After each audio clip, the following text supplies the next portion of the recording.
It. Okay. What is your name? Stephanie Seaton, And where are you from, Stephanie? Augusta, Kansas. Okay, we're ready. Okay. Okay, what does recovery mean to you?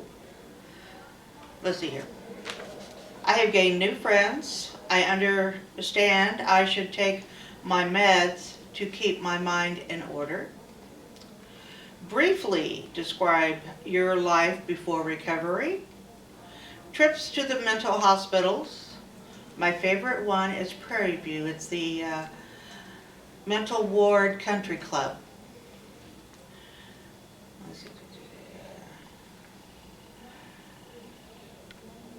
Okay, it says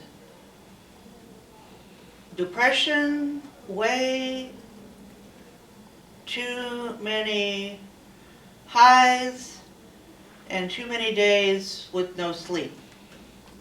When I can't sleep, there was a time for 3 months I stayed awake and I bought some rocks from a rock place in Wichita, and I spent 3 months separating each of these rocks into individual little bowls. Okay.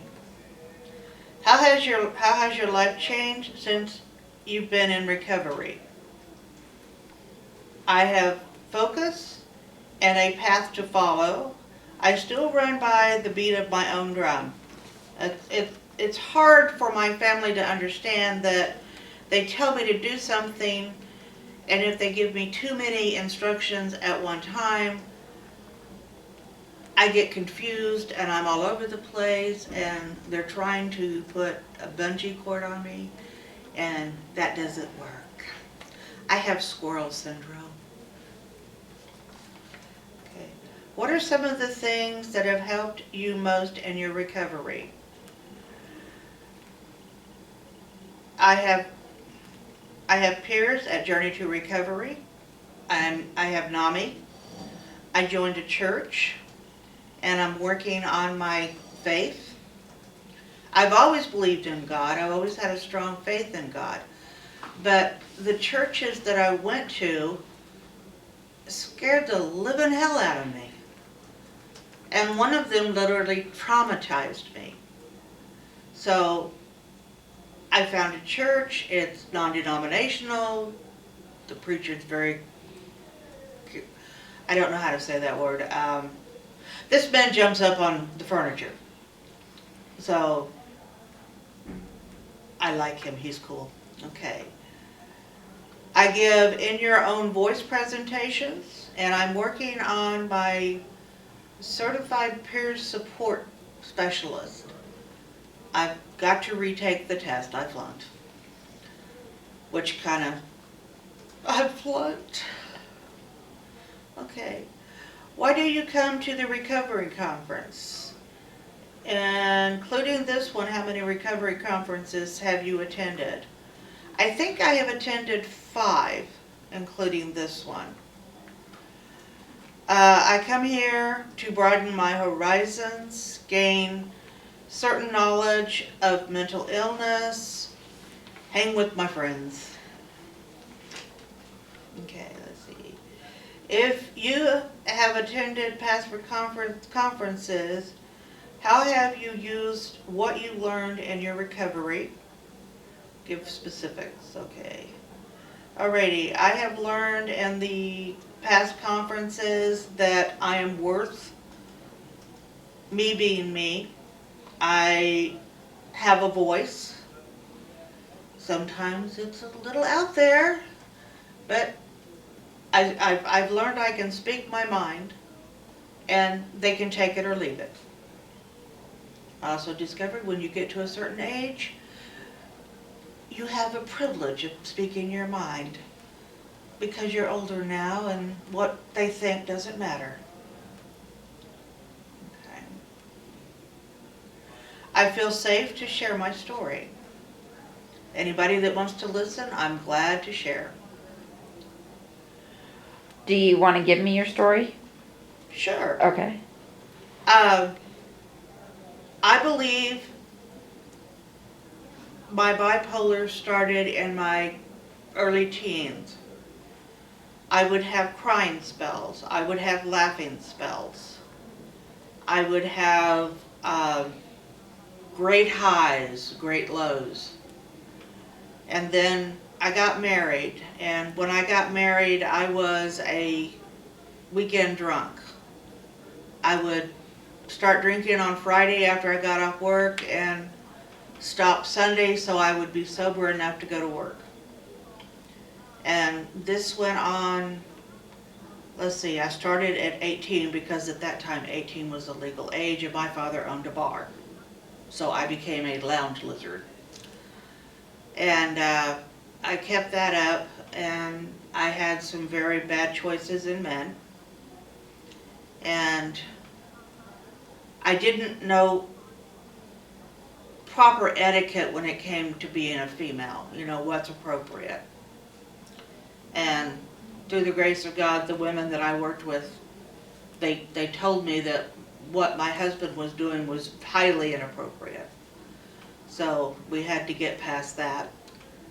And I wasn't diagnosed until after my third child. And I'm going, it's got a name! And they put me on lithium. I'm going, yay, I'm sane. I stopped throwing dishes. I stopped throwing skillets. I stopped threatening to leave the kids alone and just go. So it settled me. When my son was 6 months old, I stopped drinking. Number one, when you go in, you're drunk and you go in to check on the baby because you didn't get home till 3 o'clock, and you turn around and you're looking at the business end of a 357 because your husband's paranoid and he thinks somebody's kidnapping the baby. I took a long look and I'm going, no, I'm not my mother and I'm not my father, and I will not raise my children in an alcohol environment. And I never smoked, even though my father tried to get me to. So I learned that your parents can raise you, but it's your choice as to how you want to live your life. Even being mentally ill, you still have a choice. And they can't take that choice away from you because God gave you free will. How does your CRO help you with recovery? I have With a socialization or? stabilization. There was one time that I went 2 anniversaries ago from my marriage. I went and I was going to go, after CRO was over, I was going to go home and kill my husband and then kill myself because I was going to put us both out of our misery. And they took me to the hospital because had I gone home I would have carried it out because I had access to the guns. Who took you to the hospital? The CRO. The CRO. Yeah. Yeah, they whisked me off. And that was a good thing because I would have gone home and carried out the plan. I would have, you know, well, they're going to see it, they're going to see it.